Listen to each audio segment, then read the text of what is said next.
Okay, I call to order, regular meeting of the Board of Education of the Goshen Central School District for today, Monday, November 15th, 2021. Today's meeting is being held in the District Administration Building and live streaming through YouTube. Next on the agenda is the Pledge of Allegiance and a moment of meditation.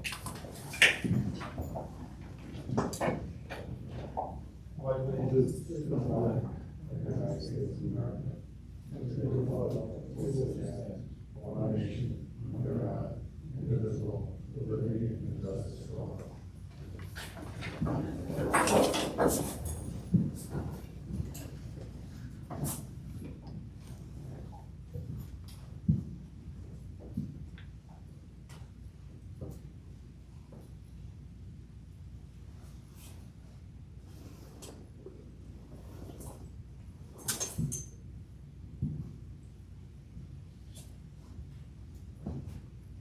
Next on the agenda, the Board of Education acknowledges the claims auditor's report for quarter one.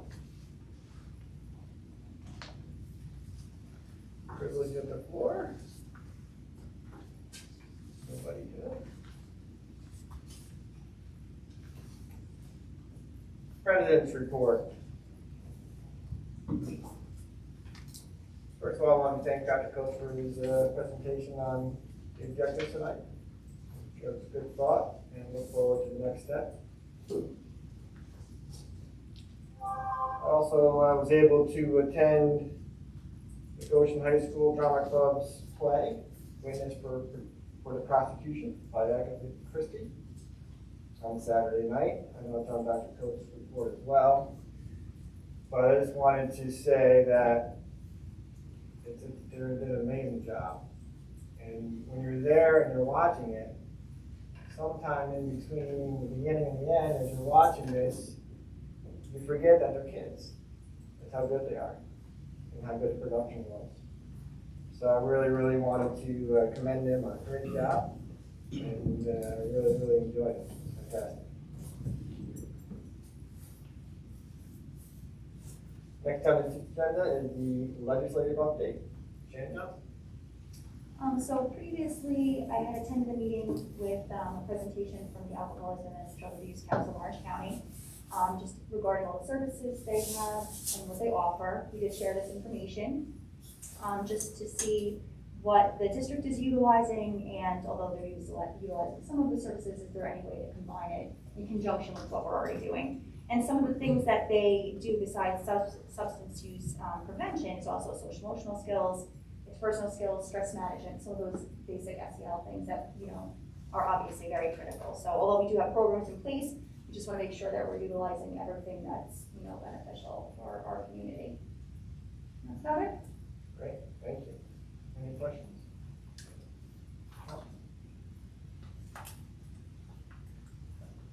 Next on the agenda is the superintendent's report. Dr. Coates.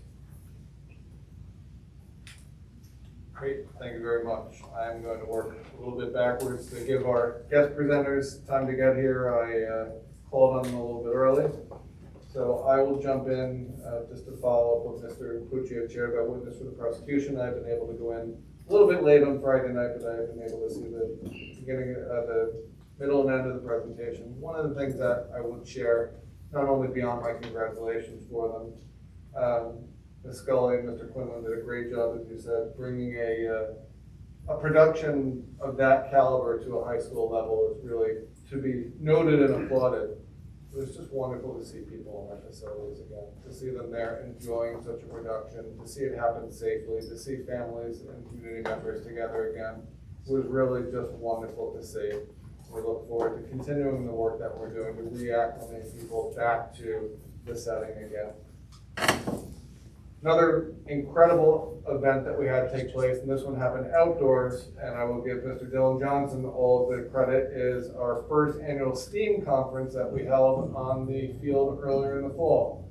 We had vendors and participants from all around Orange County come to present, with the subject being of supporting increasing participation of women in the STEAM field. They had opportunities for women to see different opportunities that they might not be aware of to participate in different activities. We had many of our female teachers there. Our new physics teacher was there participating. We had a representative from Land Associates, Gerard Associates were there.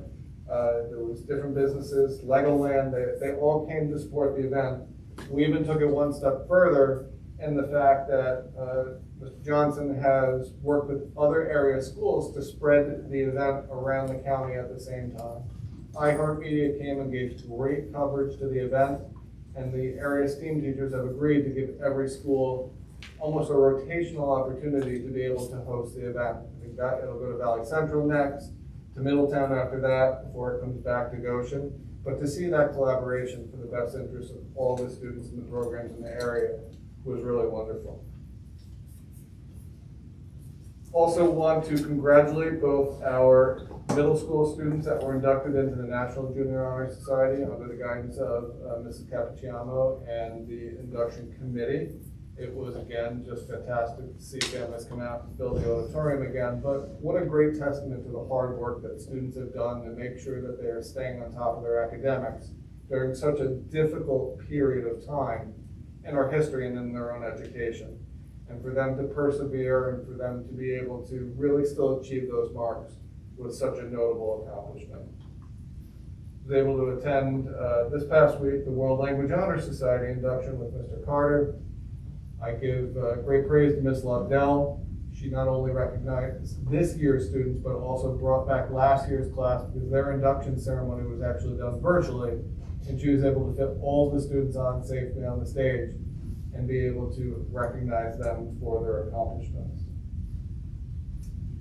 One business item on your agenda for approval tonight is an intermunicipal agreement with the Chester Union Free School District. What this is requesting is for several Chester students to be able to shadow with our Goshen swim team. And I want to just be clear on what shadowing means. Shadowing simply means that Chester does not have enough students to field a team, if you will. Shadowing will allow them to come and just be under the watch of our coach. They will still compete in Chester uniforms. They will accumulate points only for Chester. They will not interfere or overlap at all with Goshen. And even take that to the nth degree. If Goshen doesn't make it to the sectionals, but Chester does, all of that falls to their expense. We're not responsible for their transportation. It simply allows for a student, in this case a swimmer, to be able to participate where they might not otherwise have been able to do so. Mr. Chiaffi also spoke with our swim coach. There's no concerns about space, no concerns about being disruptive to our program, and this agreement would allow us to partner with Chester to allow that to be able to happen.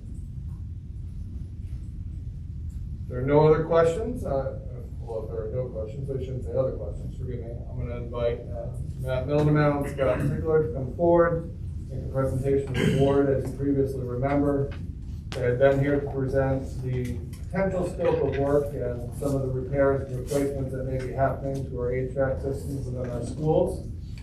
Mr. Freeze, if you don't mind coming down as well, so that if the board has questions for you, you can be available also. But I've had an opportunity to meet Mr. Ziegler, Mr. Freeze, and myself together. We've looked at the report that the consultants will be presenting to you tonight, and we are prepared to answer any questions and take direction from the board on where we go from here after they review the cost estimate. So without further ado, I'll turn it over to you. Thank you, Dr. Coates. Again, we've been here a few times before, but we'll introduce ourselves. Matt Mildemow, Land Associates Architect. Scott Ziegler from Gerard Associates, mechanical engineer. Okay, so we've given you a really lengthy report. It took a lot of time to compile, several months. Getting cost estimate data in this market is at the very least challenging. Pricing fluctuations, as anybody who's in the trades would tell you right now, is very difficult to pinpoint. So we have to be very careful about the way we present the information. You'll notice that in the way I present it. We've broken it down into essentially three options. Option number one is a direct replacement of your HVAC equipment. The pros of this approach are improved indoor air quality and energy efficiency. It has the lowest initial cost. The cons are it does not provide air conditioning where you do not have it. So let's just be very clear. Option number one is to give you back what you have, but to modernize your existing systems. It will not include an upgrade for air conditioning. Option number two is a direct replacement of HVAC equipment plus the installation of DX cooling. Scott, do you want to tell us what DX cooling is, just for the layperson? Sure, it's very similar to what you have in your house. There's an outdoor unit connected to an indoor unit, and a refrigerant passes from one to the other, and you get air conditioning. Okay. The pros of this approach are it's scalable and improves energy efficiency. The cons of this approach are it's less energy efficient than option three, and a lot of new HVAC equipment will be installed, which also needs to be maintained. You want to explain why it's scalable? Sure. So in this scenario here, option number two, right, if, let's just say, for instance, you wanted to do a wing of classrooms in any building you can, then you can do a wing of classrooms in another building also, right? So you can pick and choose and move around the buildings. Whereas in the chilled water approach, we're gonna get a chiller that's sized appropriately for the connected load. And if you were to do it in smaller batches, the chiller at some point is gonna be oversized, and we won't be able to modulate it down or reduce its operation enough to match the connected load inside. Okay, so option three is exactly what he was just describing, a chilled water system for the high school and Scottsdale Avenue School. It includes the direct replacement of HVAC equipment. That's the fundamental backbone of the whole project. We would note that DX is still, it should probably say, is still not recommended for CJ Hooker School and GIS. This is the most energy efficient approach. It's gonna have the better return on investment over time. The cons to this, you're gonna have a new piece of equipment at these two schools that your current maintenance staff has never worked with before. So there's a certain amount of sophistication to the system, I would say. Maintenance service contract will likely be required to service and maintain the chilled waters plant. An installation of a centralized system in GIS and CJ Hooker is cost prohibitive due to the amount of asbestos that's sealed in the walls, which requires abatement for every penetration we make. That goes for CJ Hooker. For GIS, with the amount of ceiling tile that has asbestos in the ceiling tile, most of that would require to be replaced, and then you're undertaking an abatement project, more than likely a ceiling replacement project and a lighting project to go with it. So it says higher initial costs, that can't be any truer. Those two locations, GIS and CJ Hooker, we did not include with centralized systems because of the amount of abatement work that's required. It really is cost prohibitive. It doesn't make sense. Quick question, while we're here, it wasn't easy. Option two does not include CJ Hooker and GIS? It does. It does, but it doesn't work for the system, because we're not recommending. No, I think that note's still applicable. DX is still right. So in option three, what we're saying there is that we're only going to propose to do chill water systems at the high school and Scottsdale Avenue. Okay. So the note is right. So in option three, high school, Scottsdale, chillers, but for CJ Hooker and GIS, option two is still in play. I think one important thing, just for any of these options, we're always addressing the heating side too, right? So a portion of indoor air quality is temperature control. And in any of these, well, in option one, you do get some temperature control, it's only on the heating side. So indoor air quality is improved through all of these, it's just, it varies depending on which option that we're in. And do we address the type or the improvement of the nerve with these systems? Correct. So in any of these options, 1, 2, or 3, we will achieve a minimum of MERV 13 or higher if we can get them in the unit without also sacrificing oversizing fan motors to do so. And is that, what is the current guideline on? There is no code minimum requirement. There's always the suggested or recommended of a minimum of MERV 13. But it also says right after that, or as high as you can go. Right? So for an existing system, without getting overly complicated, you can never go as high as you can. You can't go extremely high because then you're overtaxing a system that wasn't designed for it. When we do anything new, the sky's the limit. It's just, we also have to be careful of creating bigger motors than we would normally need. So MERV 13 minimum. And what is, Jim, throughout the district, what are you installing in your current equipment? Is it MERV 13 or MERV 9? Mermaids. Oh, MERV 8. So it's definitely an improvement over the MERV 8s that you have. They're logistically, there's a certain amount of space in the unit ventilators. You can only fit a certain size filter. I'm sure the gym has fit the biggest filter you can fit at a MERV 8. So getting to a MERV 13, of course, is a much bigger assembly inside that would allow you to install the larger, higher filtration rates. The higher the better, I gather. Yes, the Yes. higher the better. Yes. The bigger the number, the more filtration. Exactly. What do they go I'm for? talking to the numbers guy here. Oh, well, you can go into HEPAs, and there's ultra HEPAs too. They're 99.9996 or something like that. It's really all about the micron particles that you're trying to Yeah. eliminate from the air. The basically the thicker the filter, the more you're gonna stop, and the harder it's gonna be estimate. Correct, that's exactly right. Exactly. Yeah, I can hear you. You should put that slide in next. I can work at Gerard. There you go. I need some help over there. Does anybody have any other questions about this approach, methodology? So one, before Matt advances there, this, and it's in the report too. There's I tried to break out the scope of work in the report. So there's also other things to consider, or that may become options for you is, just thinking forward, it's like, you can do just the classrooms. You don't have to do all the scope in all the buildings. So, and that's the way so for like a bigger space like a gymnasium, it doesn't necessarily always need to be air conditioned. The kids aren't going to be in there the majority of the time. They spend the majority of the time in the classroom. So if picking off classrooms is the goal, there's values associated just with doing classroom work too, as opposed to the full breadth of the work, which would be air conditioning gyms, and other spaces, so. But does that then have to be the DX model, not the chill? No, because typically, and I always recommend it this way, especially for larger spaces like cafeterias or gyms, you may have an event there on the weekend or at night, where you only want to run the gym. So it makes sense to have that be its own separate package system, so that on Thursday night, when there's a gym event, you hit that unit, it turns on, without having to turn on all the other systems in the building. So anything for the larger, I'll call them like assembly type spaces, I always try to do a package rooftop unit for them. Yeah, auditoriums, gyms, cafeterias, those kinds of spaces. Okay. All right, any further questions? Okay.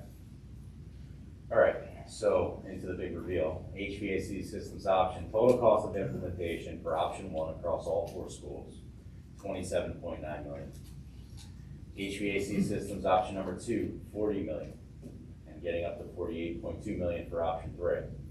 So I know that when I look at these numbers, I think they're staggering. And I understand that in order to remain tax neutral, we have a budget. So we took these numbers and we went back and we were tasked with how do we break this down into small pieces? How do we phase it? And ultimately the discussion amongst the board and with the administration is, how do you prioritize your approach? That's not gonna be for us to decide. We have opinions on what we think the systems could be, but that's your task. And we're gonna drop the information off in your hands. And if you want more advice from us, we're happy to provide it, but really that's your discretion. So an important footnote right here. The cost estimate includes direct construction costs. It's not just your cost for contracting work, it's your market volatility factor. We have a pretty high market volatility factor right now, 30%? Yep. 30% built into the estimate. There's an escalation factor, so the time from which we start the design to the time the material is bought by the contractor. There's a contingency, 10% contingency? Yes. Thank you. Soft costs are included, a CM fee at 5% of the cost of construction. The CM fee is included because of the mass and scale of the projects across 4 buildings over multiple, perhaps summers. If you're gonna undertake a project like that, at that scale and that magnitude, we would recommend hiring a construction manager. You can get a construction manager for as low as 4% and probably up to 8.5%, 9%. We chose a 5% based on the scope of work and what we think the market will prevail. That means that all your numbers are in here. These are total costs, nothing else to really think about. If you wanted to go forward with a referendum on option number 3, essentially you have a $50 million capital project that air condition 4 schools, replace the HVAC equipment across 4 schools. But at the end of the day, we understand that that's probably not as affordable as it sounds on paper. So we'll give you some other options. Can I just ask, do we have an idea of how much of that is aidable? Or you don't know? This school district is 58 point something. But remember, it's not just about the percentage of aid eligibility, there's a sliding 3-year scale as well that can be applied depending on how much work you've done in that time period. So let's say the board said today, go forward and do it at all. The high school probably isn't going to receive anything regardless because of how much work has been done at the high school. The other buildings will receive a percentage because we have done some cabling and infrastructure work there. But if we went forward, put this to vote before the public as soon as possible, the high school will get nothing, just because of the work that's been done at the high school. So it's not as simple as saying we get 58 point whatever percent. Okay, so another approach is to look at it school by school and then talk about your options per school, breaking it down into small pieces, makes it now easier to move. Option number 1 at Scottsdale Avenue School is the direct replacement of HVAC equipment. This is just a fundamental replacement of what you have, it's not adding air conditioning. Option number 2 at $7.6 million is the direct replacement of HVAC equipment plus the installation of DX cooling. It's the same approach you took for the entire school district, but we're talking about each individual school. So if you wanted to prioritize a location based on school or classroom count, this is one way you can analyze the numbers. Option number 3 at $12 million, direct replacement of HVAC equipment and the installation of a chilled water system. This is total cost. Scott, refresh my memory, CM fees included on this? Yes. Okay, so we're still including a CM fee at 5% of the cost of construction. So there is some rollback number that we can reduce the overall cost based on that. If you're doing one school at a time, and it's essentially a summer project, the reach and the ability of both the school district and land associates to monitor and supervise construction is a little bit easier. Probably doesn't warrant hiring a construction manager, so Scott and I have talked about this, and we thought we would put the number in. If you want to roll it back out and reduce the cost, you're talking about 5% of whatever the total cost of construction is here. So there is a little bit of a reduction there. It's not substantial, but I think it's just worth putting it in.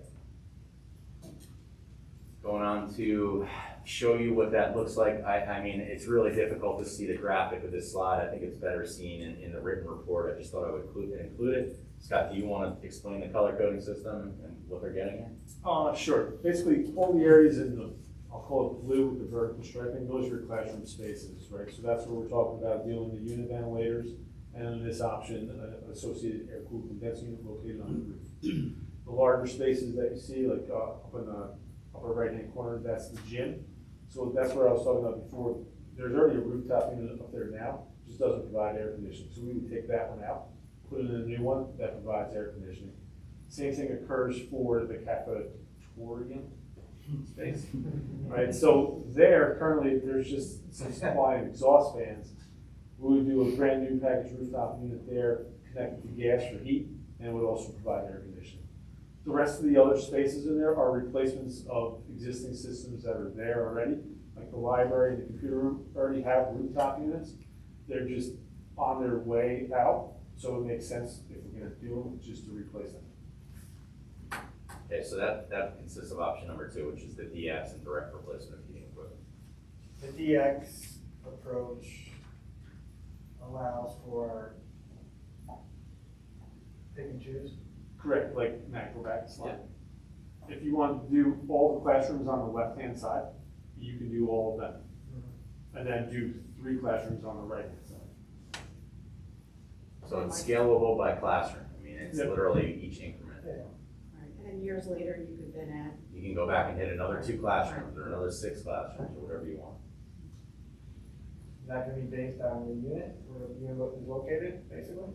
Well, each classroom has a unit ventilator, so you get a new unit vent there, and then directly on the roof above that classroom would be a condensing unit. Okay. So it's So you're gonna hit those classrooms wherever that roof, correct. as many as you can based on that. Well, it's one unit per, one system per classroom. So each classroom would have a unit. But then we put a unit over, it has to go somewhere, it has to be like a. Yeah, it has to be 10 feet from the roof edge, but like every one of those classrooms on the left-hand side would have 2 pieces of equipment associated with it. They An have a indoor unit unit. vent and then a cooling system up top. Correct. That's my point. Yep. How big are the, what's the footprint on the unit up top? Approximately 30 by 30, 36 by 36, so 2.5 by 2.5 or 3 feet. A lot of condensers. Wouldn't our roofs have to be in good shape? Not meaning it couldn't handle the weight, but we put something that's a pretty good size. If the roofs are coming due to be done or need to be done, and then we put that unit on top, what do we do have to replace the roof underneath it? We have to pick up the unit again? No, so that's a good question. We're currently dealing with that at Truman Moon in Middletown. So what we did last summer and this summer, we put condensed units on the roof, and they used the units sit on a roof curb and make those roof curbs 24 inches high, so that when they're installed now, the old roof can be ripped off and the new roof can be put on, essentially without having to take that unit on. And you can build up the new insulation levels to a more energy code compliant system based on the taller roof curve. So he's putting a provision in for the future upgrade of the roof. Is just one way you could handle it. Or, as I think you might have been leading, is we want to make sure that the roofs are relatively new so that we don't have to replace them immediately after we put a bunch of new equipment on there. Because we're due for a BCS. We're overdue, I believe, for BCS. No, I think they extended it out, right? We did an ADI last year, which met the requirement of the state. The BCS will be completed in the next year, and Jim has already started to work on a proposal with plan to address that. We haven't had a truly full body one. I've been on the board for 7 years, we've only done one. 2015. Yeah, like I said, yeah, 20, so. And I can tell you without that even happening, Jim and I did a full facility tour this summer. We have roofing issues at other buildings that we did. That's what I'm getting at. I don't want to put the cart before the horse here. Okay. So option 3, chilled water plant. Scott, do you want to walk them through this system? Sure. The color coding is essentially the same. The only difference between this one and the previous drawing is I'm showing the approximate location of where chillers could go, and that's those 2 rectangles right in the middle there. So now those chillers would be piped into the building. We would run new piping throughout the building and connect the chilled water lines, supply and return to the new unit ventilators. So it eliminates all the pieces of equipment on the roof and swaps it out for 2 large units sitting at grade. The rest of the scope of work is the same because those are larger spaces, and that's where I would do the package. Okay. Any questions about the system, the approach for Scottsdale Avenue School? No? I just have one general question, if I can, while I'm thinking about it. Go ahead. I'm getting older. Can you talk a little bit about what you're seeing out there? I know you said Trinity Moon, what's the school systems in the state doing as far as cooling? Because one of the questions or one of the thoughts would be, we're in the Northeast, where we put air conditioning in for 2 months of the year. Right? Wouldn't that be a common question that we might hear? Sure. Is it longer than 2 months now? What are you Yes. seeing as far as? So the traditional cooling season, June, July, August, is now extended to towards the end of April in some spots and some years, all the way through September and early October in some places. And we've been experiencing that the past 2 to 3 summers at least, where you're looking to air condition way earlier than we would normally start air conditioning, and you would extend that through the fall. So a lot of school districts that we're doing now, especially anything that's new, is being air conditioned. Middletown is a different animal. They run a lot of their buildings 24/7. They also have a lot of summer school. They do it at the high school. They do it at Presidential Park. And They get a lot of aid too. Right, and they get substantially more aid, yes. They have a demand on their summer school program that is unlike any other school district in the county. The only building in Middletown that's not done is Twin Towers, and that's next. But Matt and I just finished a project at Bronxville where everything was there. Well, everything we did added air conditioning. And that seems to be the trend. Yeah, that's gonna be a conversation, I'm sure, from the community, was how long is what's our need? Conversation about the board. Bronxville, very affluent, Manhattan suburb community. There's an expectation in that community that every building you walk into has air conditioning, because that's the kind of workplace they're accustomed to. Right. So it's a lot less polarizing of a topic when you bring it up. Yeah, I know.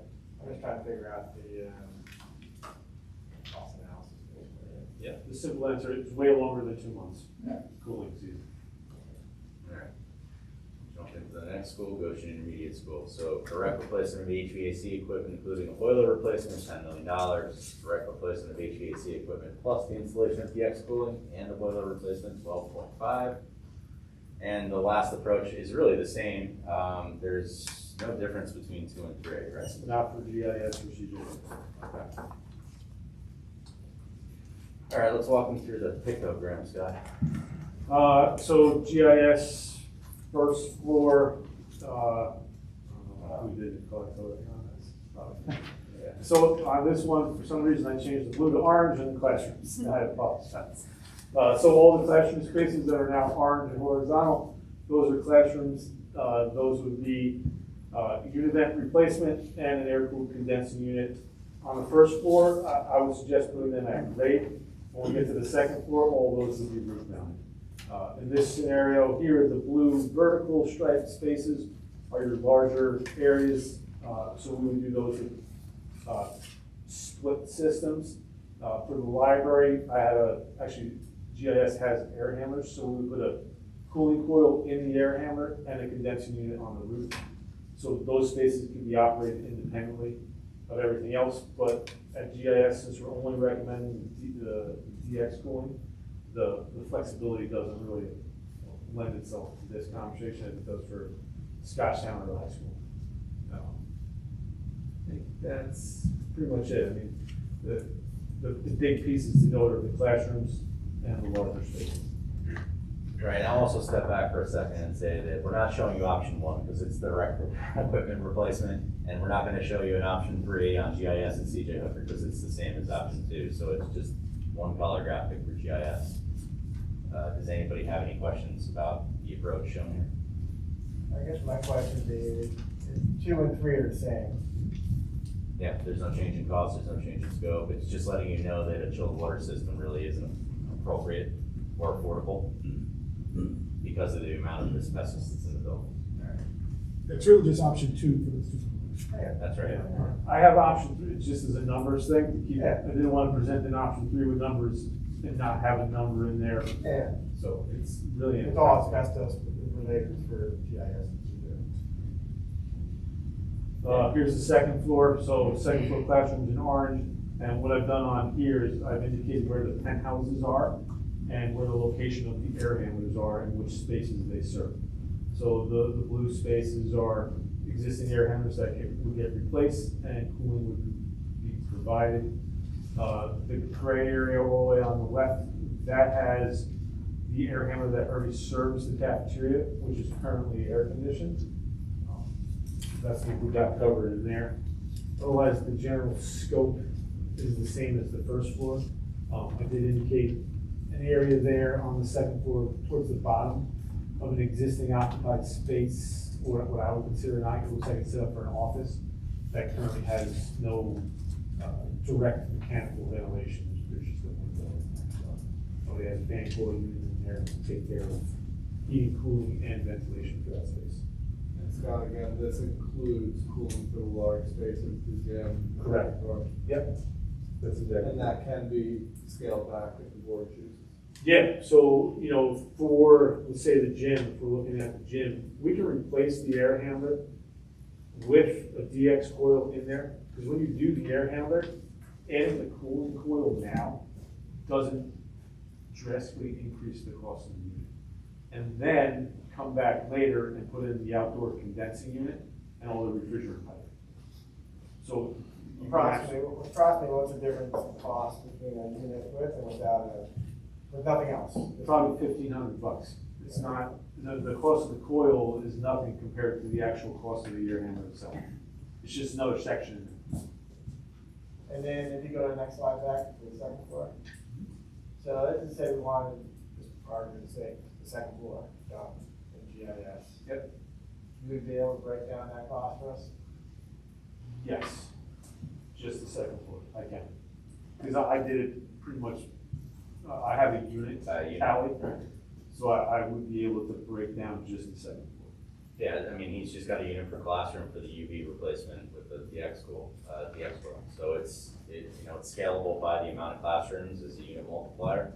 They're generally all about the same size, and there's bigger, smaller, but not too much. Is this, like the new unit space in this? Yep. The blue? Yes. So you- now when we go over there? What is this one here? Oh, that's the air handler replacement for the library. Oh, library. Yep. So can one unit do both, the upstairs? Not, No. not without removing a lot of ceilings and having an asbestos abatement project, or, Scott, I mean, the runoff work all the way over to that area would be, So two. Did I say that right? For this approach right here, Yeah. every classroom requires two pieces of equipment. You have the unit vent that gets replaced no matter what, Right, and then the outdoor unit that will get installed on the roof on the roof. Yeah. For each one? for each one. Yeah. I will say, those roof areas above every classroom there are roofs that we have not replaced yet. We have replaced the roofs and patched roofs up on the top of the page that are over the gymnasium and over the cafeteria and auditorium spaces. We haven't done any other roof replacement widespread across the school. It's definitely needed roof replacement. It has 50, 60 different roof levels. It's sort of like the government center. You know when you have multiple roof levels. It was built into a hillside. Construction was supposed to be a flat site. They modified construction during the construction of the building because they stopped digging out rock. It became cost prohibitive, so they started moving the levels up the hillside and created the multiple roof levels and roof terraces. So it's that's just the nature of them fitting the shoehorning this building onto that particular hillside. CJ Hooker. CJ Hooker as an option number 1, direct replacement of HVAC equipment, no cooling. Option number 2, direct replacement of HVAC equipment and the installation of DX cooling. As you know, option number 3 is the same as option number 2. Take a look at what that might look like. Do you mind explaining? Sure. So CJ Hooker, just like GIS, right, everything here would be DX cooling. The larger spaces such as the gym or the 2 gyms, in this scenario, the cafeteria, the auditorium, those all have their own air handlers, right, completely separate from everything else, with their own associated condensing. All the classroom spaces would have unit ventilators tied to condensing units outside, just like what we talked about for Scottsdale and GIS. The gray area kind of in the middle, which really isn't a gray area, it shouldn't have to see that color. Those are existing air handlers that would get, those are existing spaces that already have air conditioning and they're in good condition, so I'm leaving those alone. And in this case, the color coding of the green is classrooms. No? Yes.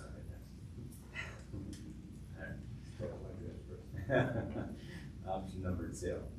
Second floor, all classrooms for the most part. We have some purple spaces down at the bottom that are offices. So we would do those with just their own individual rooftop unit there. Otherwise, the classroom spaces all get unit vent with a condensing unit located on the roof. The blue spaces there,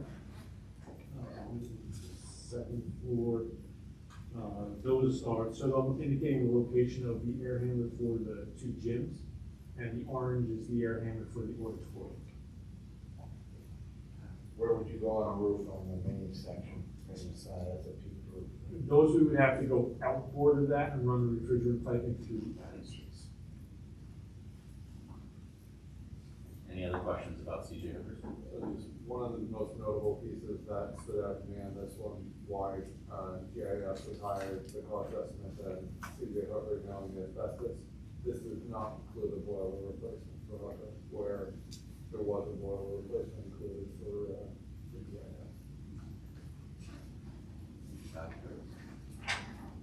Okay, for the high school, direct replacement of HVAC equipment for option 1, $5.4 million. Adding DX cooling for option number 2 is $8.3 million. And installing a chilled water system in lieu of DX cooling for option number 3 is $12.3 million. All right, Scott, let's welcome to this area. All right, so Goshen High School, the gray area in the middle is already air conditioned. Done. Right, so that was the high school addition, the cafeteria, the auditorium, and couple classrooms, special ed, and the computer or CAD room in the back there. Everything else in that greenish color are classrooms. So in option number 2, those would have a new unit ventilator connected to a condensing unit outside. So each classroom has 2 pieces of equipment. At grade, we would install the condensing units for this floor. We would look to put them at grade to eliminate having to run the refrigerator piping vertically through the second floor. I do indicate on there the locker rooms. That's those the light purple area on the right-hand side. That's kind of like dealer's choice. We have air conditioning in some locker rooms, like we did the field house. But generally speaking, locker rooms are not air conditioned, depending on how much we intend to use them. The only real big spaces that don't have air conditioning right now are the 3 gyms. The old gyms, those are new air handlers. We just replaced those. So what I would do in that scenario is put in the cooling coil directly into the ductwork. And we actually, the same would apply for the new gym, because that air handler was also, I would consider new, but good condition, because it was done in 2001, I think that project was, right? So we would again install the cooling coil in the supply of that ductwork. Pretty much covers that slide. Second floor, all classrooms, these would be new unit ventilators, condensing units on the roof, pipe down through. Option 3, everything on the right-hand side, so the gray area, the blue, with the exception of actually even the classrooms there, that greenish color is identical to option number 2. Everything on the left-hand side, those classrooms, those would be tied to the chilled water system. And the chillers are shown where I think they could go. There's a couple other spaces on the property that can. Just extend the piping run, which adds cost. Those classrooms would be tied to the chillers. So you get a new unit ventilator there, connected to new chilled water piping. I left the 5 classroom type, well, the fitness, the weight room, but the 4 other classrooms in the weight room, I left those on DX to avoid having to run chilled water all the way through the area of the building that we just rented. And so just those boxes underneath the key, again, just to remind us. Chillers. Chillers, okay, so that's out on the flat piece of land looking at the high school to the left of the academic building. Any questions about, How big are those trailers? In terms of cooling size or physical size? Physical. They're probably gonna end up finally installed, probably like 8 feet tall, somewhere in that neighborhood. I think they're about 30 feet by 10 feet wide. And the numbers that we have in there include pad, include a fence, and I also carried value in there for some level of sound attenuation. Because it is a new piece of equipment that you haven't had before, and that applies for either option 1 or option 2 or option 3. It is going to make noise that you didn't have before, so we're anticipating someone having a problem. So there is some level of sound attenuation, cost-wise, carried for option number 3. Yeah, like landscaping around, or is that probably be an eyesore a little bit, right? Right, I mean, I have a fence with privacy slats, but that can become bushes or trees or. yeah, I mean, the good thing is you have a lot of property and you have a lot of distance between you and your neighbors.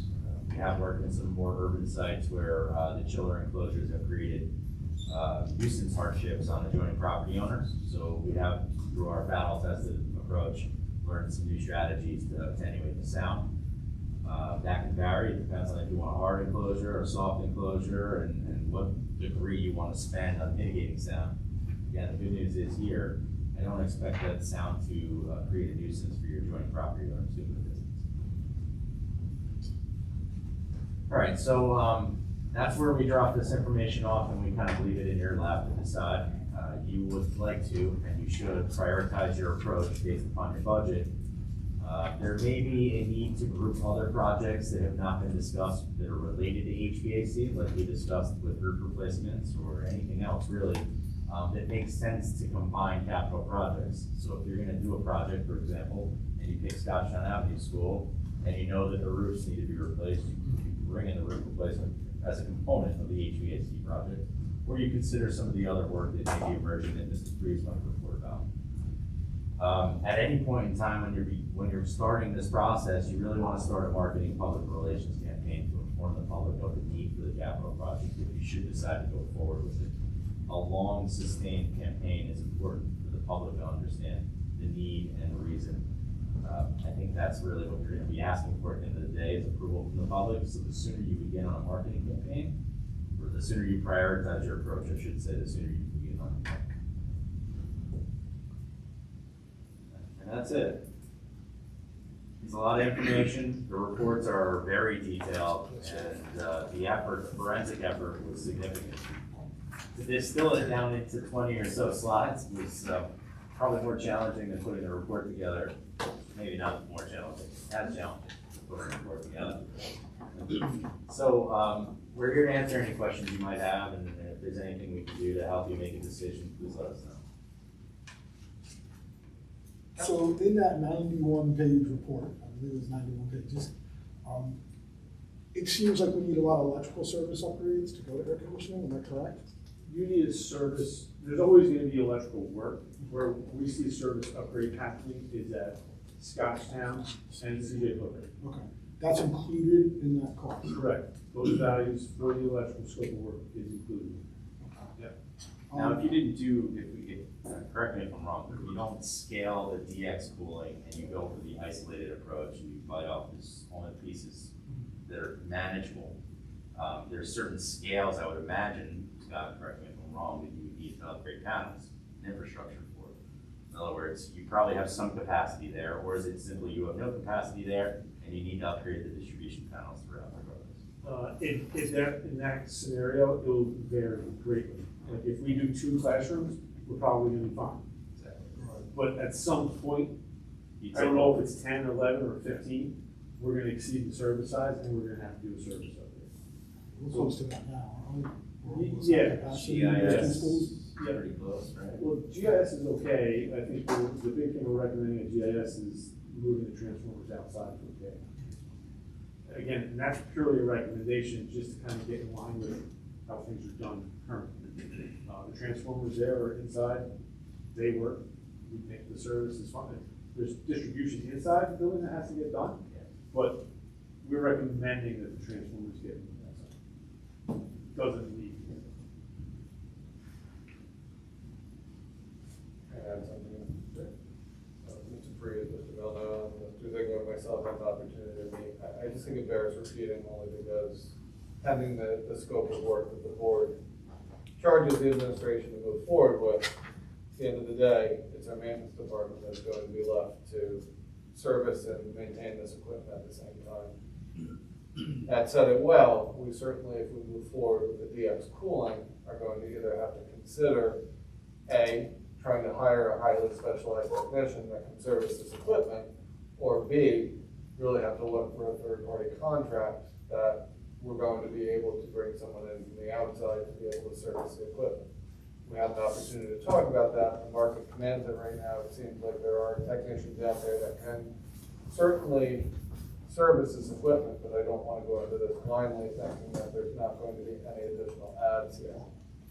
I also want to go back to just to add to your question on cooling. Jim, I don't know if you have any of the data with you, but each and every year through the 504 process, the maintenance department gets charged with installing and removing local air conditioner units already that are highly inefficient. They really don't do much besides break in some cases, the humidity in the air. And from an efficiency standpoint, from electricity, they're certainly juicing the system, if you will, and we're perhaps really not getting what we're trying to get by trying to cool those rooms. Jim, I don't know if you wanted to add anything to that. No, it's just that we're up around 70 units twice a year that we install and then we take out at the end of the season. We do that for 2 seasons. It takes about a month of two mechanics' time to do that. You factor in all of that else. And Jim, correct me if I'm wrong, our current staffing, you do not believe that we have anyone on staff that has the skill set to be able to service these DX systems, should we choose to move forward in that direction? Yeah, I wouldn't go that far to say that our guys couldn't service them. It's just there's a lot, talking about a lot of units. I think it's, So the manpower required is quite a bit. Is there a warranty or some type of service agreement if we're buying new and spending this much money? For a certain period of there's a time? warranty of typically a year for the install and the pieces of equipment. Generally speaking, we don't include in the bidding process a service contract. I think really the service contract would really come, unless workload was a true hindrance, the service contract really would apply to the chilled water systems, and not so much the DX side. Because it's on just different equipment? It's or- different equipment, correct. Depending on the chiller technology that we use in there, without getting completely off track here, right, you can have different types of compressors and different chillers.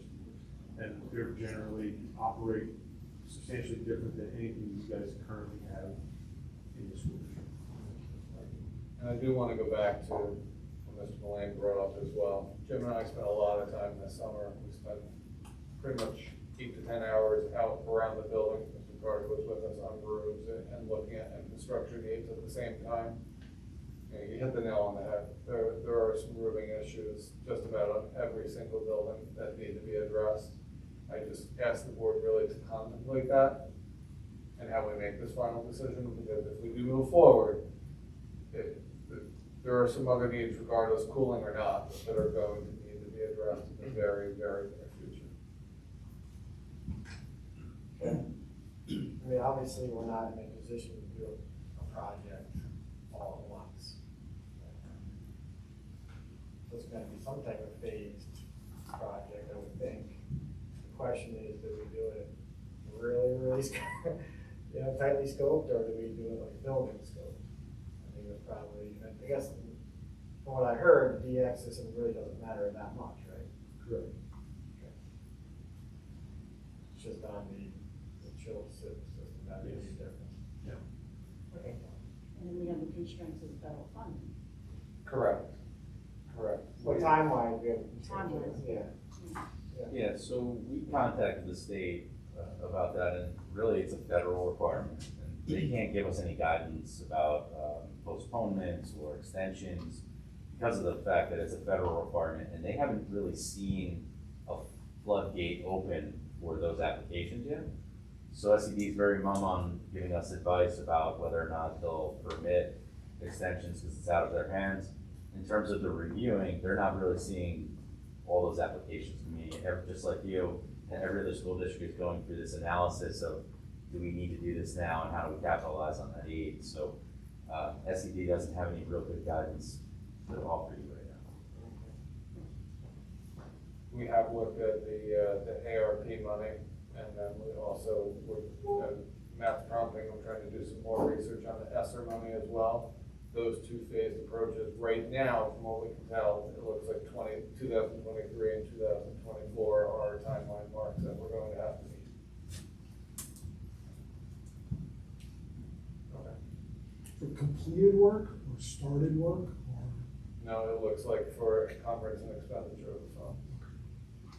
Which, again, we want to make a good decision, but we need to make a timely decision at the same time. If the board comes back with a request for more detailed wing by wing type of thing, can you turn that around pretty quickly, or? Sure. Yeah. Not saying we're gonna do that this month. Well, we're at a point where we've done the estimates. It's in the spreadsheets, and whatever you want to cherry pick out and isolate, we'd be happy to help you out. Yeah, and I can help facilitate that too. And then the board will talk a little bit to see, I know you said earlier, you have some recommendations possibly. I mean, it's just opinions, you know, in this school district, it's a bit unique. Every student will pass through every building. It's not like some of the larger school districts where a portion of your community will only go into one building and may not go into another building. So really, it depends on your approach and your priorities. If you were asking me as a father and to take this conversation outside the professional motivations, I feel like the younger kids would be impacted the most. So if you were to ask me my opinion, I would suggest working on an approach to air-conditioned Scottsdale Avenue School. But it's just an opinion, and everybody here is going to have a different approach and a different opinion to reach. So, put me on the spot. That's how it ends. room's fine. Alright. Well, on behalf of the board, thank you for all your work, and presentation was much more concise than 91 pages, so it was good. Well, thanks for giving us the extra time to get it to this point. I don't think if we rushed to present it sooner, it would have been as concise. Well, I'm terrible at this stuff, so I can understand this pretty good. I appreciate it. Any further comments for Jim, did you have anything that we did not get to that you'd like to add? I would just say that the board can tell us how much money you have to spend, where you want to start. I think we could work out a scope of work for that building that makes sense for that building. Talk about the details, the advantages and disadvantages of DX versus chiller. Keep in mind that if you avoid asbestos abatement, you still have asbestos, and it would cause difficulty in taking care of any interior finishes or any wiring or cabling or updating you want to do in terms of IT. So let's just kick it again down the road. We replace boilers. We may want to maybe talk about removing our oil tanks and eliminating the liability of having oil in the ground in the future. And the other thing you might want to look at is the cost of ownership over a period of time. Let's say 25, 30 years, sort of the life of the longest equipment. You may replace DX twice in the same amount of time that you would a chiller. You want to take a look at which avenue is going to meet the goal, which is improving IAQ, which is going to improve that the best. Then in terms of phasing or going too small, how much is the cost of mobilizing? And think about your own house. How much would you want to be under construction? Like how many years? How many years would you want contractors in, before it gets, too cumbersome?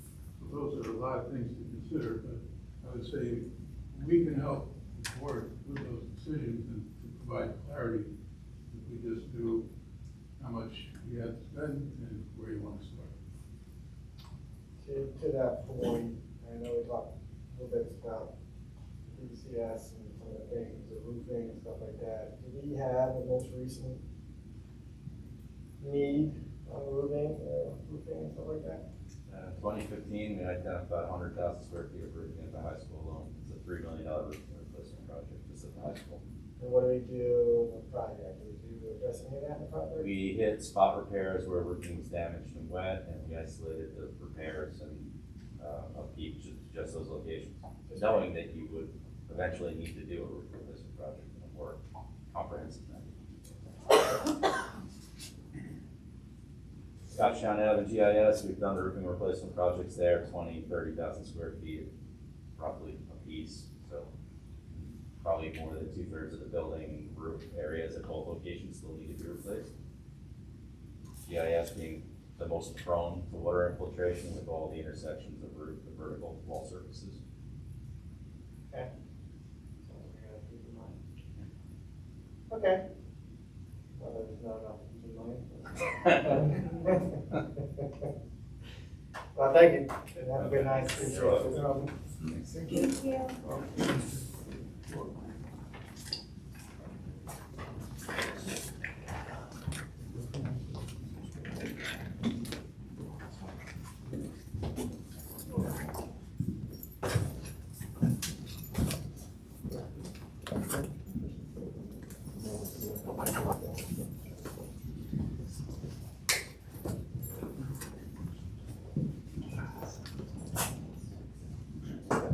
So I just want to give one very quick last thanks and it put a smile on many people's faces. Our transportation department, both Paul Lang, Karen Wells are here tonight, and they work with a core set of drivers. And I don't know if any of you got to see this online, to do a haunted house out of 2 of our decommissioned buses, and had an opportunity to be up by the building and to see the kids go through, and there wasn't one face that didn't come off of there but smiling and laughing. I think it was a great morale booster for the drivers that took part as well. I got a chance to see Karen up there.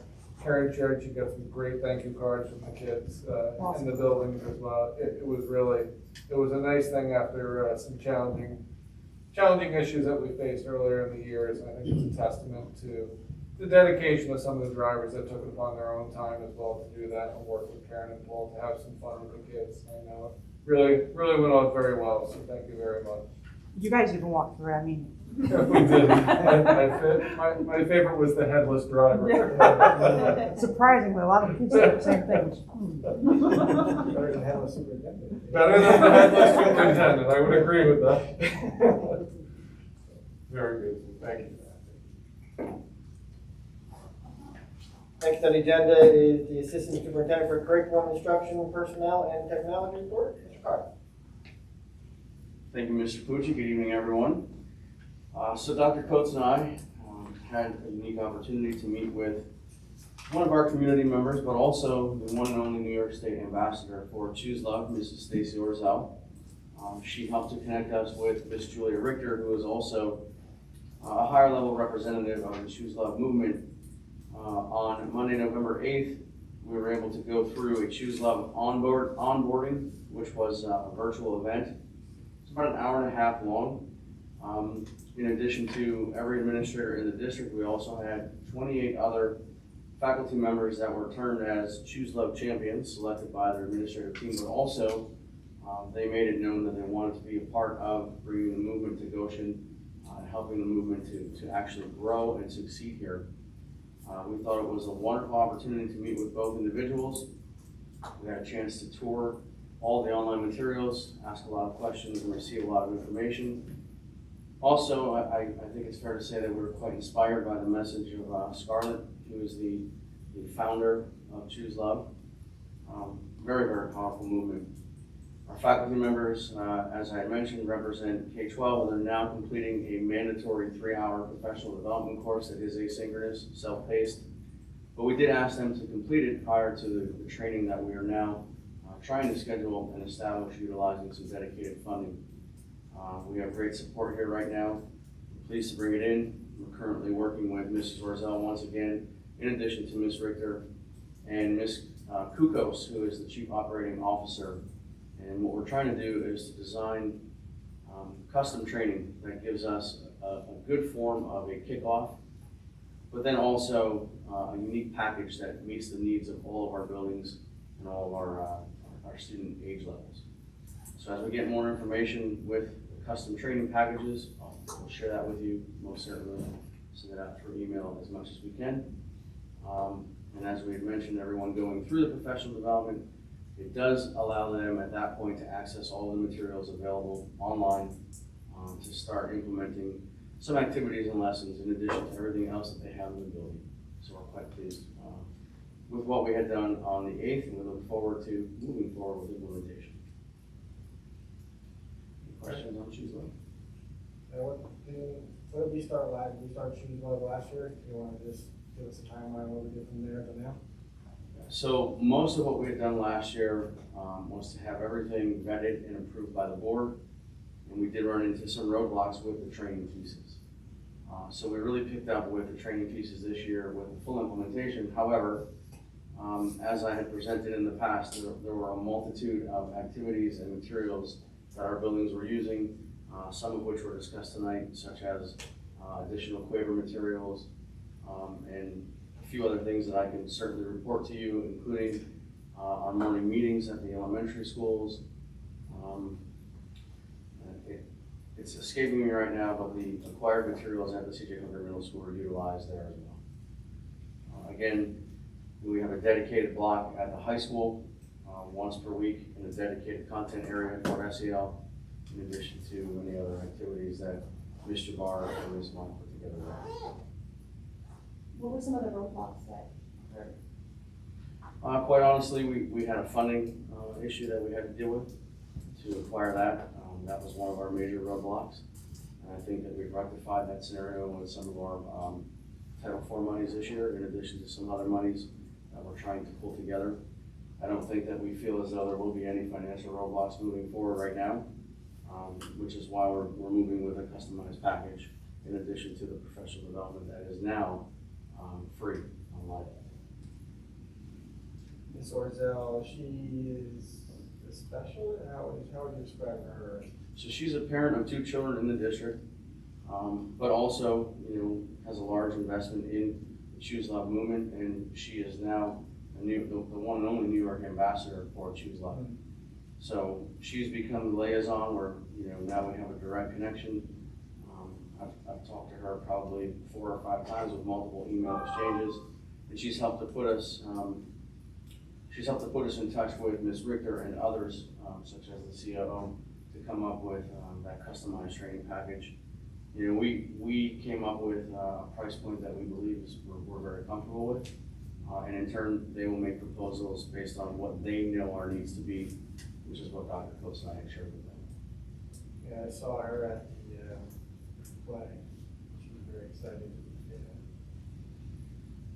be helping us out, so look forward to that. She's a wonderful lady and a great ambassador. Just as an addition, what are the neighboring districts that have already engaged in the curriculum? Florida and Chester actually went through a kickoff toward the beginning half of this year. And Mr. Carter referenced the title grant money. So Title IV specifically this year was increased by the federal government for social emotional health and mental health initiatives.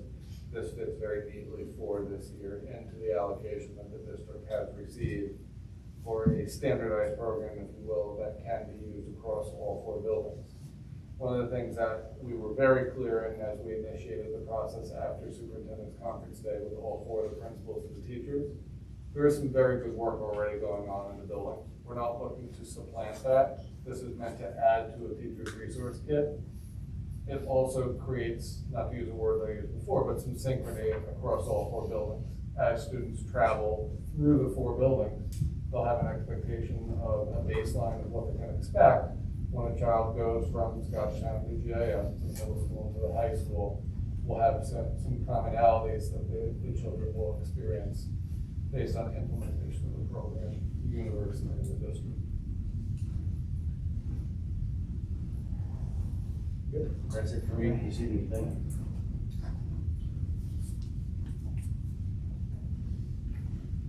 Any further questions? All right. Thank you, Mr. Carter. Next on the agenda is the consent agenda. Any motion? Okay, Tom? Be it resolved upon the recommendation of the Superintendent of Schools, the Board of Education accepts the retirement of Nancy Burnett, Senior School Secretary, effective January 17th, 2022. Ms. Burnett has been with the district for 21 years. Be it resolved upon the recommendation of the Superintendent of Schools, the Board of Education accepts the retirement of Richard Peter, custodial worker, effective October 30th, 2021. Mr. Heater has first retired from the district on October 14th, 2011, after 10.5 years of service. Mr. Heater returned to work full-time in the district on October 31st, 2017, and is retiring again after completing an additional 4 years of service. Be it further resolved upon the recommendation of the Superintendent of Schools, the Board of Education approves the remainder of the consent agenda as presented. All in favor? Opposed? No old business, we'll move to new business. 11.1. A motion for the October 18th, 2021 regular board meeting. Billy? Check. Be resolved upon the recommendation of the Superintendent of Schools, the Board of Education approves the minutes for October 18th, 2021 regular board meeting. All in favor? Opposed?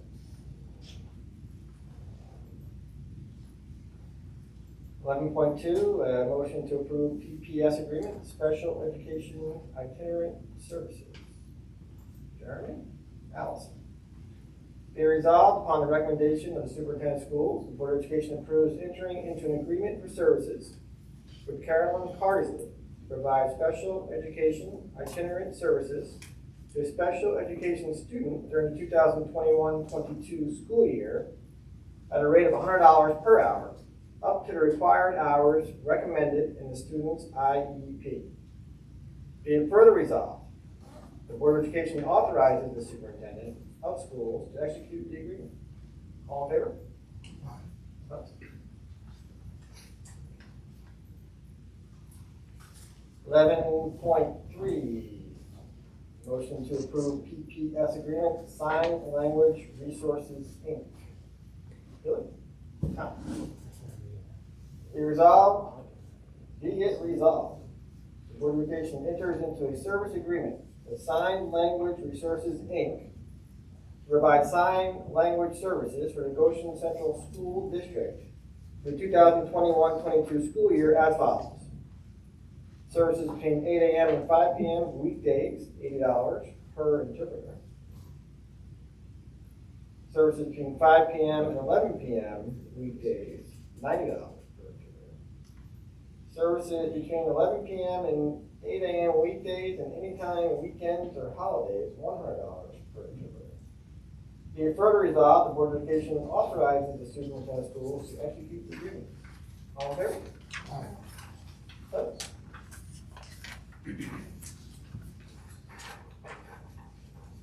11.4, approve agreement for special education services, Field of Dreams. Jeremy, Allison.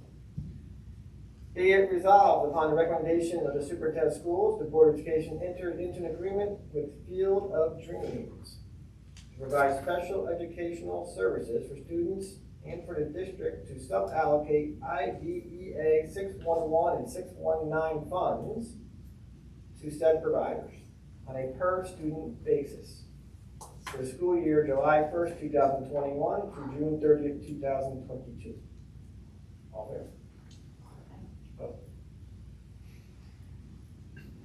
11.5, approve PPS agreement, Learning Together, Inc. Any motion? Shannon? Allison?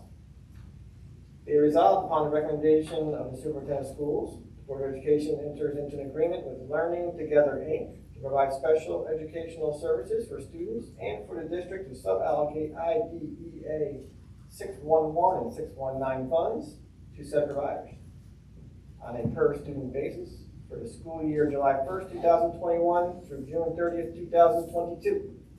All there? Opposed? 11.6, motion to accept the 21-22 tax collector report. Any motion? Billy? Jeremy?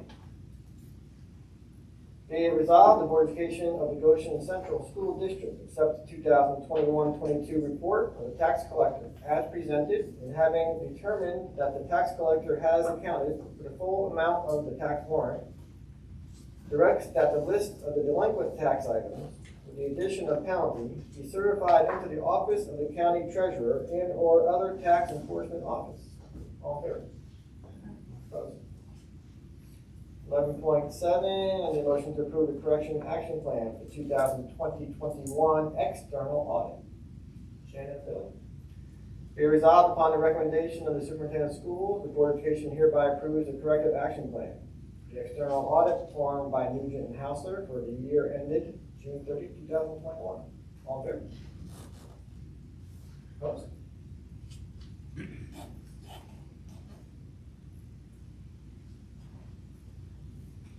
11.8, any motion to approve increase in hourly rates for certain substitutes. Any motion? Allison? Jeremy?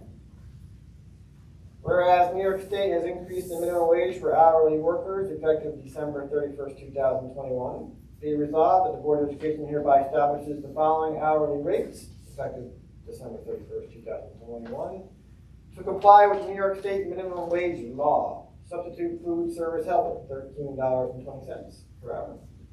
Substitute custodial worker, $13.20 per hour. Substitute bus monitor, $13.20 per hour. Substitute teacher aide, $13.20 per hour. All there? Vote.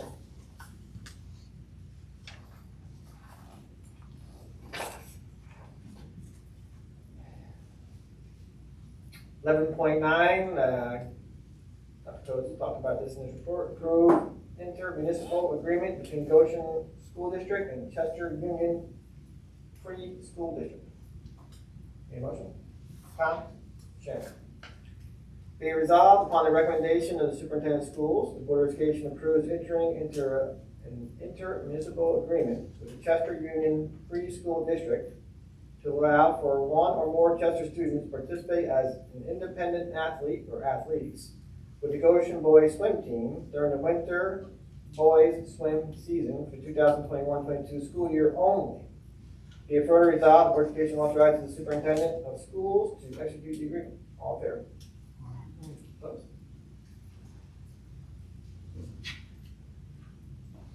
11.10, I think we talked about this last meeting, right? Is this the same one? It's another one? Another one? Yeah. Keep on rolling. Motion to approve entering into a pilot agreement with YSG Solar. Any motion? Do it. Allison. Whereas on November 8, 2021, the Goshen Central School District received a letter dated April 14, 2020 from YSG Solar notifying the district of the developer's intention to construct a solar energy system on real property located within the district in accordance with real property tax law 487. Whereas the statute provides the developer with a 15-year tax exemption on any increase to the value of the real estate in which the solar energy system is constructed. And whereas the statute requires the district to notify the developer, the district intends to request that the developer enters into a payment in lieu of taxes or a pilot agreement within 60 days of receipt of a notification. And whereas the Board of Education intends to request such a pilot. Now therefore, be it resolved that the Board of Education intends to request that the developer enter into a pilot agreement in accordance with real property tax law 487. And be it further resolved that the superintendent of schools and such other employees and agents of the district are directed to undertake and complete all acts as required to effect the purposes of this resolution. And be it further resolved that this resolution shall take effect immediately. All in favor? Opposed? 11.11. Approve lead evaluator for teacher certification. Any motion? Allison.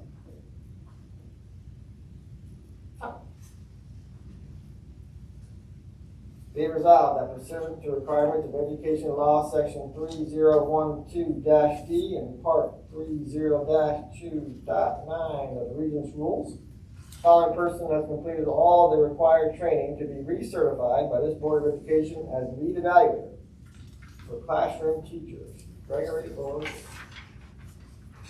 all fair? Vote.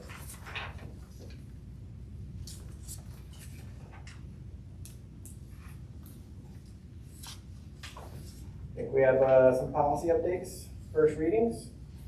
12A, policy 6160, professional growth, staff development. And policy 7521, students with life-threatening health conditions. Appreciate the policy committee working on those for us. Any questions on those right now? Okay. Next on the agenda is privilege of the floor. Next on the agenda is board member issues or any committee reports. The only committee report, is safety committee, facilities committee met with Chief Watt on the safety committee, Chief Watt and Sergeant Smolson, our lead SRO here in the district, and went over some of the safety issues and concerns. Very good meeting. We always appreciate Chief Watt coming down to talk with us. I think the Board of Education takes great pride in having a very, very good relationship with our village police and village government, and look forward to collaborative work with them on some of the issues regarding the community. We talk about collaborating on some drug awareness and other issues that we can work together on and present to the public and discuss providing that in person and digital form as well. I know a lot of people like to store information digitally. So Superintendent Coates has got a meeting already, I believe, scheduled with the mayor and the chief. And more information to come. I think we have some additional training to talk about too, and some other things that they'll work on. Facilities, we met with Mr. Freeze, Mr. Freeze, and talked about some of the issues we talked about already tonight, the planning process, and some of the issues that are going on out there, and some of the work that was done during the summer, and some ideas for moving forward, and appreciate Mr. Freeze's time, and it was a good meeting. Coach, anything to add to that, or?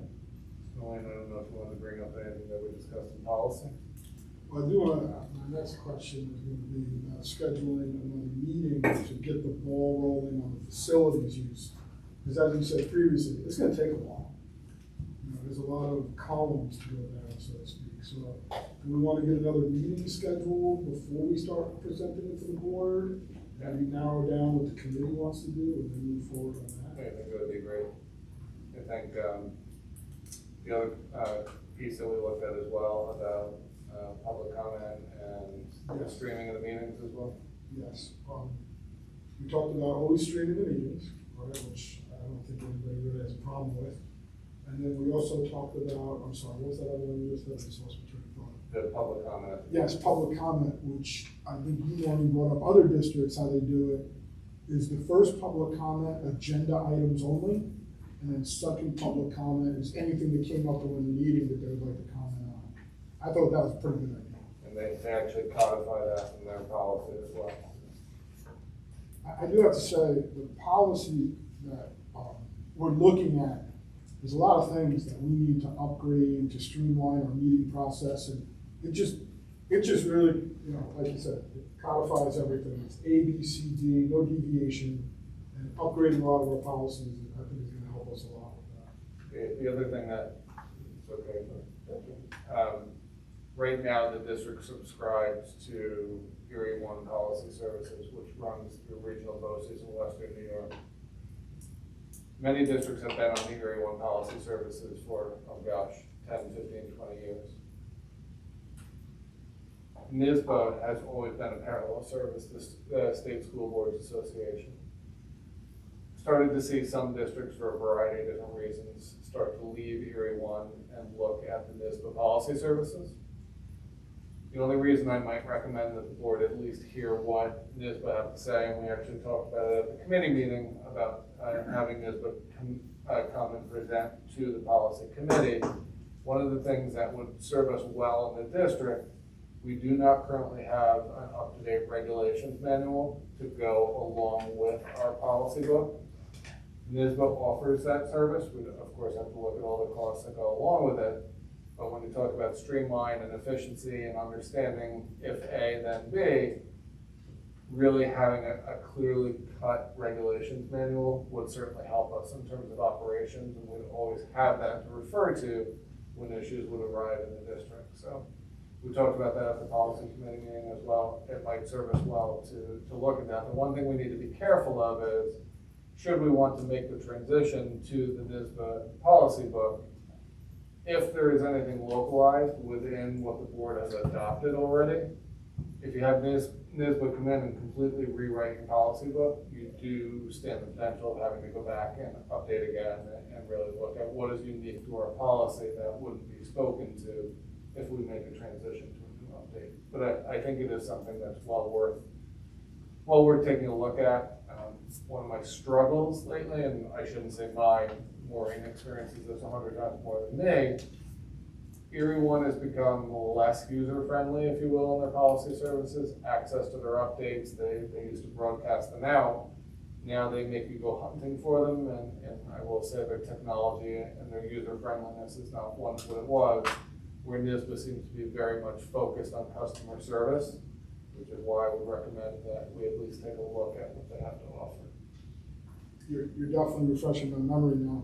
When it comes back to the NISBA, correct me if I'm wrong, going to the regulations, there were things that we've talked about as a board in terms of social media, things like that for employees, etc. We all know what I'm talking about. That's spelled out as regulations very clearly, did it not? A regulations manual takes a board policy and effectuates that into something that administration can clearly refer to implement. I think we could really use that. I think we clean up a lot of climate issues we have. Maybe the policy committee to schedule their meeting, and maybe you can present some of the information from those meetings to the board, so we can read it before. Maureen, did we have a chance to reach out to them yet? No. So we can do that to have them do that on the policy committee. Okay. They're willing to either come in or do it virtually either. Great. Whatever works for you. Okay. Yeah, next on the motion. Next item on the agenda is executive session. I get a motion? Tom? Bill? Be resolved, the Board of Education will enter into executive session with the intent to not reconvene the business portion of the meeting for discussions related to employment history of particular persons. All fair? Thank you, everyone, and have a good